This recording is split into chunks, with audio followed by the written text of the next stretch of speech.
All right, welcome into Starting Nine here on a Monday morning. We don't usually go on Mondays. Apologize for the lighting in the background. I gave up trying to figure it out. I'm Ethan Skolnick. Follow me at Ethan J. Skolnick and at 5 Reasons Sports. Producer today is Manny Chang. We've got a lot of content already up, so this is going to be more about your questions. That's what I like to do here on Starting Nine. If you did miss it, I did a video last night with an early preview of the series that's up on the YouTube channel as well. 5 on the Floor will be up shortly. We did about an hour last night, so a lot of content. Hello, Sean from Australia. We did a lot of content last night. We did almost an hour preview, Brady, me, Alex, and Greg. That should be up on the channel here this morning.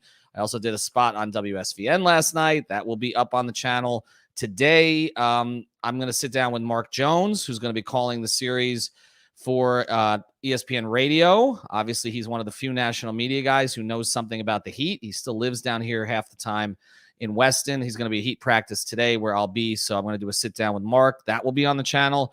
And Norris Cole is going to be on with Dono today, Alex Dono at 3 o'clock Eastern, and I should be on there as well with Alex Toledo. So we got a big show planned for you at 3.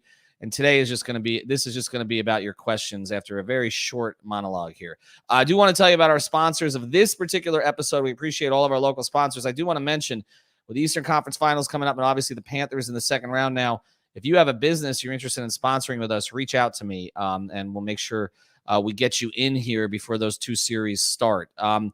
We are sponsored here today by All Pro Construction Builders.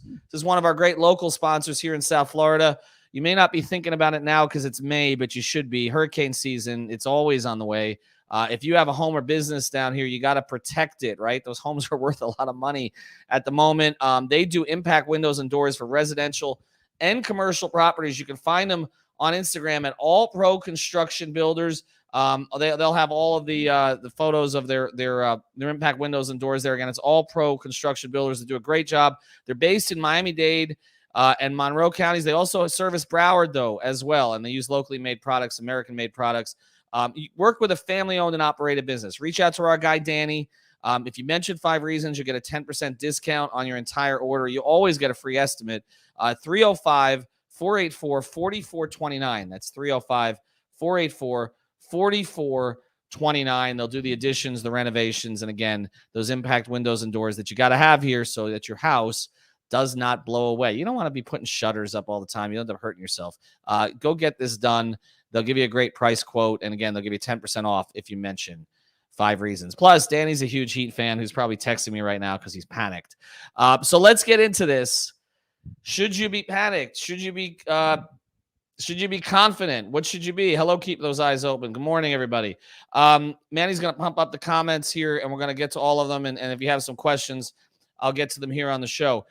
Miami Heat open as a small underdog to the Boston Celtics, even though they open at home. We anticipated that. There's a couple of reasons for that. I would say 3 reasons. One, it's the Celtics. The money's always going to be on them. They're a international, more of a national team than an international team. And obviously, they're one of ESPN's favorites, so they get a ton of attention. The second reason, of course, is that it's freshest in people's minds. They just beat the defending champions. Even though they didn't have Middleton. Again, the Heat played against a team that didn't have Embiid the entire time. Cancels out a little bit. And the other thing about it is, obviously, the Celtics were the best team in the league for the last 40 games of the season record-wise. And now we've seen the best team in the league in total get eliminated, embarrassed, humiliated. Hello, Eddie Johnson.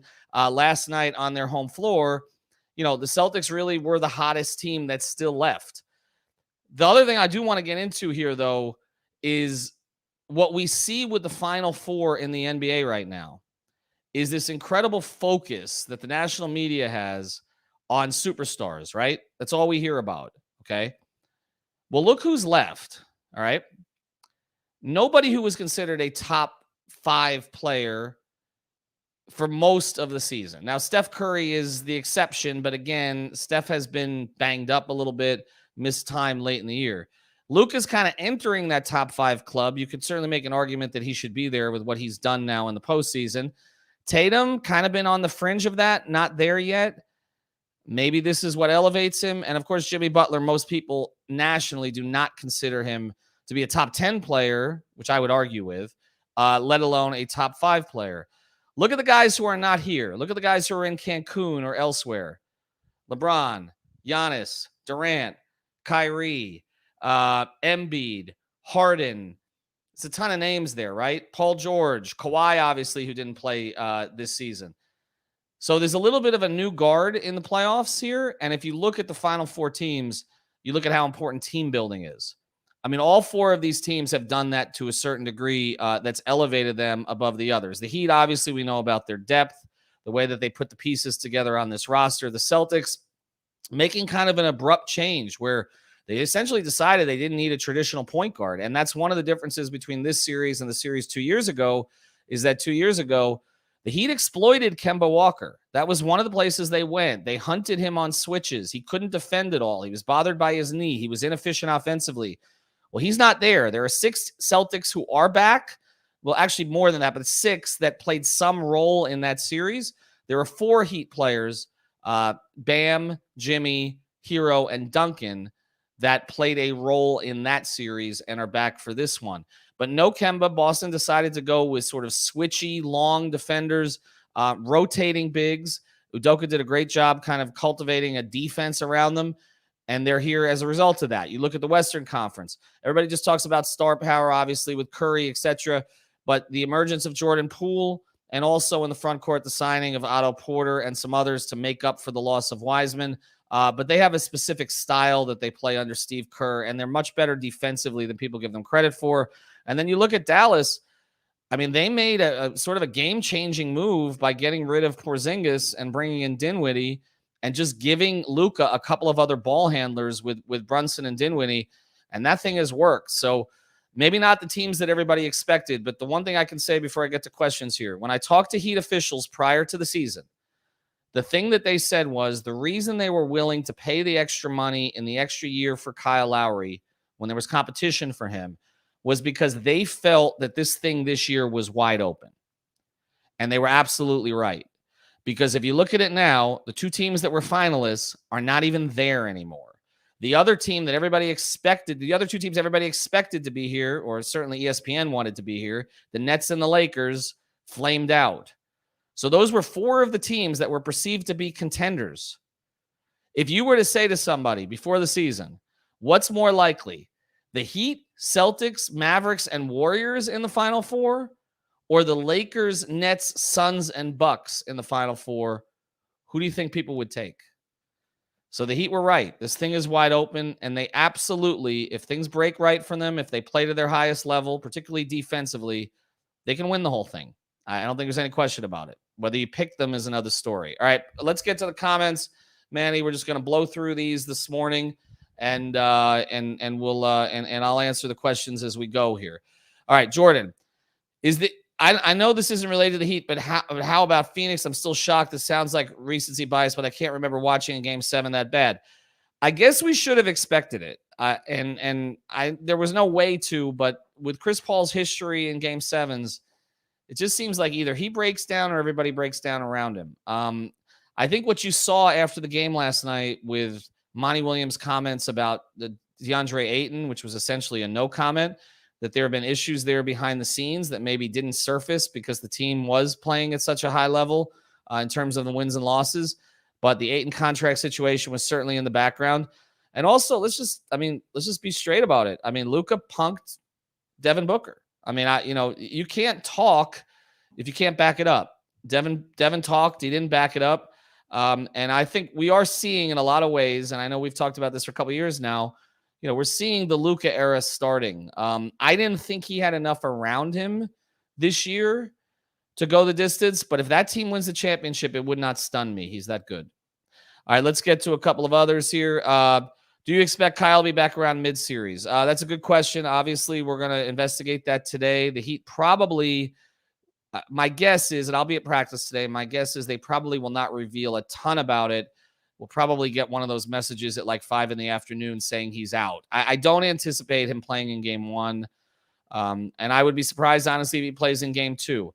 We can debate whether he should have played in the last series. I think we all said on 5 on the Floor we didn't expect him to play until they lost.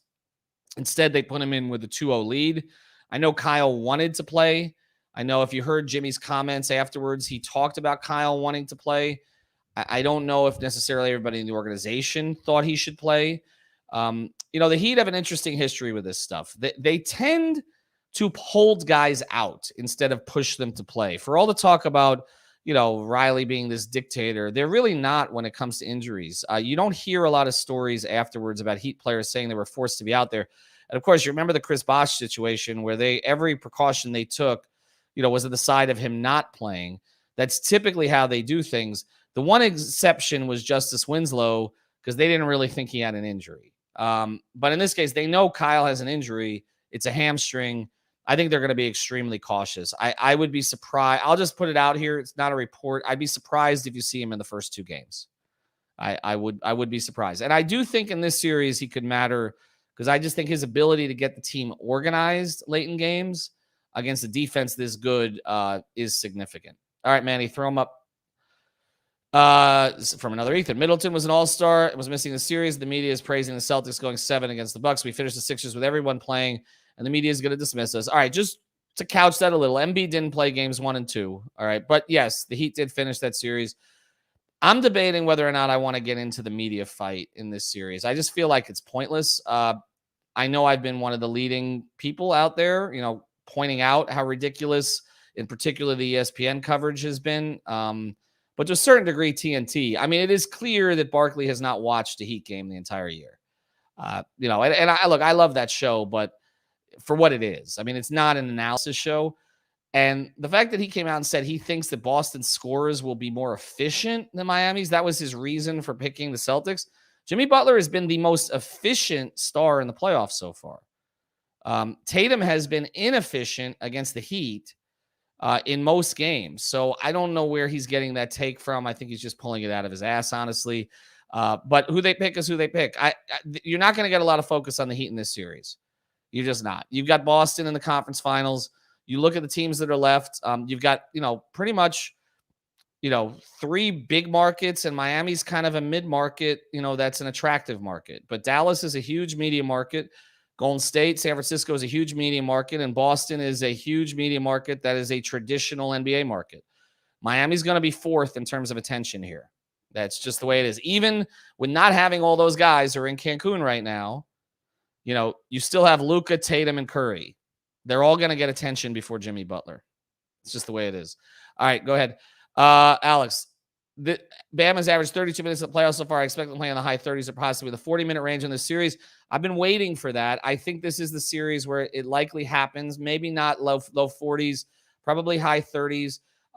This is not a Deadman series to me. I agree with Brady. This is more of a Caleb Martin series. If that's the case, you probably will see more of Bam. I don't know how much they can go with Tucker as the backup 5 in this series, but we will see. Boston rotates basically 4 bigs. Horford is playing at a very high level right now. He's sort of back to the Al Horford of 4 or 5 years ago. He's very good positionally, defensively. He can make a jumper. He'll play the drop. Obviously, Robert Williams' health has been an issue during the playoffs, but he's an elite defender. And we saw with Grant Williams, if you give him 23s, he's going to make a few. And then obviously Daniel Tice, who is not a wash with Bam, but sometimes gives them some energy. So they've got 4 guys that they're going to rotate. I do expect Bam to play in the high 30s in this series. I really don't think the focus should be on Bam's scoring in this series. To me, the focus is on Tyler Herro's scoring in this series. Alessandra, what would be a good matchup that you'd like to see exploited?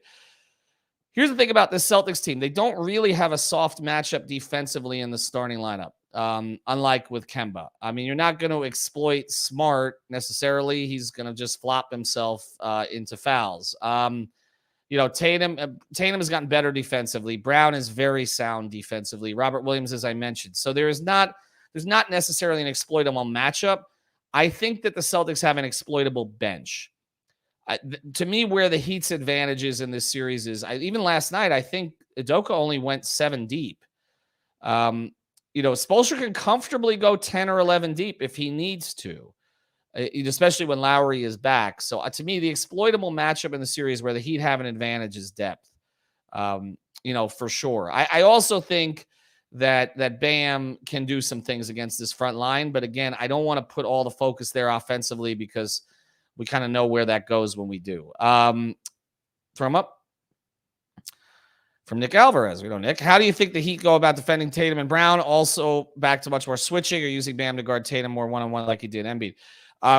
We all think on 5 on the floor that Tucker is going to start on Tatum, and Jimmy will likely start on Jalen. But it doesn't really matter. As Brady said last night, they are going to switch a ton. I do think they will go back to some of the soft switching. Everybody's going to guard everybody. I think the interesting question for the Heat in the starting lineup is who does Max guard? Because I feel like off the cuff, you would say he guards Smart, but then who does Gabe guard, right? So it's a bit of a challenge. Like one of the two bigs, could you put Max on Horford? Because, Max is physical, and could you start him on Horford? I'm assuming they're going to start Horford and Robert Williams, but I'm not sure. If they start Robert Williams with Horford, then Bam can kind of float a little bit because Robert Williams is not a big factor offensively. But I do think you're going to see a lot of switching in this series. I know they stopped some of it in the last couple games. That was the question Brady asked Eric. They got a little too close to their strategy, which is where Eric did the point. I do think this time that you will see more switching in the series. But look, they'll mix in everything. They'll mix in some zone. Sometimes Boston can be inefficient from the outside. I do think one thing that they do want to happen, we've seen it before, they're okay with Marcus Smart shooting a lot of threes. They have given him that shot consistently. I think they will again. So I would watch for that. All right, more. Let's take 5 more here before we close. Are we expecting Duncan minutes in this series? We did when we looked at the playoffs beforehand in Boston. The way things have gone right now, if this comes down to a choice of Caleb Martin or Duncan Robinson, I think Caleb's going to get most of those minutes. Now, part of this is that Strus emerged in the last couple games of the last series to the point that you don't need to force Duncan in there. Duncan has had some games against Boston. I just wonder this. Who's Duncan guarding without getting fouls? Tatum? Brown? No. So, the thing with Boston is they're going to play those guys 40 minutes. So who do you play them against? They don't play Aaron Naismith much. Peyton Pritchard, I guess. My image of Peyton Pritchard is him beating Tyler Herro for a rebound to beat Miami here a couple years ago. You could put Duncan on him.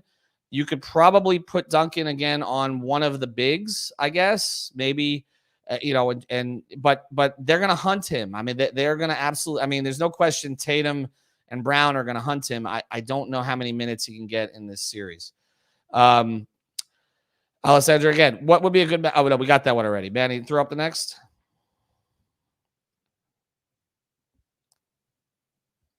I can find one here from the comments here. Let's do it.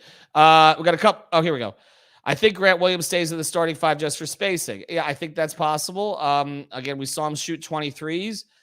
The Milwaukee is more willing to just give up a ton of threes than Miami does. Miami does give up more threes than most teams. Just tries to make them inefficient, tries to make them not corner threes. Milwaukee, though, will just give you any three, pretty much. And Grant Williams took them. It is possible he stays in the starting lineup for spacing. I do think that's a possibility. What's your prediction for the series? I said Heat in 7. I think we all picked the Heat on 5 on the floor. Maybe we're just trying to counter TNT. 3 of us picked Heat in 7. 1 picked Heat in 6. I do not think this is going to be an easy series by any means. This Boston team is different from the team 2 years ago. They know their game better than they did 2 years ago. I believe both Tatum and Brown are better than they were 2 years ago. Horford being there, remember, he wasn't there 2 years ago. He was there the year before. He was wasting time in Philly 2 years ago. That is a difference. Al is a very good playoff performer, as you saw in that series.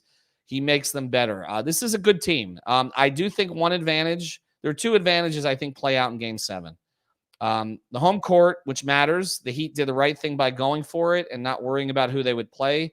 And the other thing is, as good as Udoka is, and he should have been a head coach 5 years ago, Eric Spoelstra in a Game 7 at home, I'm not betting against it. I just think the experience there will matter. All right, Anthony, Heat will win if. I'm going to go to this. Tyler Herro. He's got to be better than he was in the first 2 rounds. I understand the way he was played in the last series. Boston's not going to play him like that. Boston is not going to do what Doc did and, overplay Herro and allow Jimmy Butler to beat them. Jimmy's going to need help in this series. You look at the Heat's roster and you say, okay, who's it going to be? Is it going to be Strus? Maybe some nights, okay, but I think that's too much to put on him. Is it going to be Bam? We know the aggressiveness is going to come and go. You don't have Kyle. So it leaves you with two guys. And maybe Oladipo can do it, okay? Maybe his rim pressure, his defense, but one of those guys was Sixth Man of the Year. One of those guys is going for a max. Tyler has to make the leap in this series. We have to see it. If that happens, they win. I believe that because I do think the Heat will defend well enough. They need another scorer to take the pressure off of Jimmy. On the other side, Boston wins if. Honestly, I think the biggest problem Miami may have in this series is Boston's defense makes you stagnant. If the Heat don't move the ball, there's going to be problems, and particularly down the stretch of games. And that is where my concern about the Lowry thing comes in. Because who is getting you into offense there? Is it Gabe? Is it Depot? Is it Herro? Is it Bam? Or is it just going to be Jimmy ISO step backs? Because that's not what you want. That would be my concern in this series. I think the games are going to be tight. I think they're going to be low scoring. And Miami's going to have to keep moving the ball. They got to get into their sets, into their offense, run their pick and roll, get side to side. If they go through one of those, we've seen those, especially late in games, 3 or 4 minute stretches where the ball stops, they're going to lose those games. Boston will make you pay for that. Philadelphia is an average defensive team. Atlanta is a below average defensive team. Boston is elite. They're not going to let you get away with that. This comes from Alex. Suns and Philly fans left before the game ended. I thought only Miami fans did that. Yes, I did. I did as well. Let's get to some from a couple of others here who haven't gotten questions in. I think Bam's defense in the series will be key. Also, do you think Depot plays a huge role this series? I mean, Bam's defense is always key, no question. I mean, I think he's comfortable playing against these bigs. I do believe that. This is not Embiid. This is not Jokic. I feel like he'll be good in this series. But again, offensively, we kind of need to see it. And Depot is going to get minutes. I mean, as long as Lowry is out, he's going to get minutes. I'm going to be interested to see how Herro and Depot are deployed, whether they're staggered a little bit. I think to get Tyler going, you need to get him some minutes without Oladipo. It just feels like Tyler takes more control in those situations. So we'll see how Spoelstra staggers them. This comes in from Santi, and we'll take one more after this. Why is Spellman limiting Tyler's minutes in his playoffs? In the playoffs, the best players get more minutes.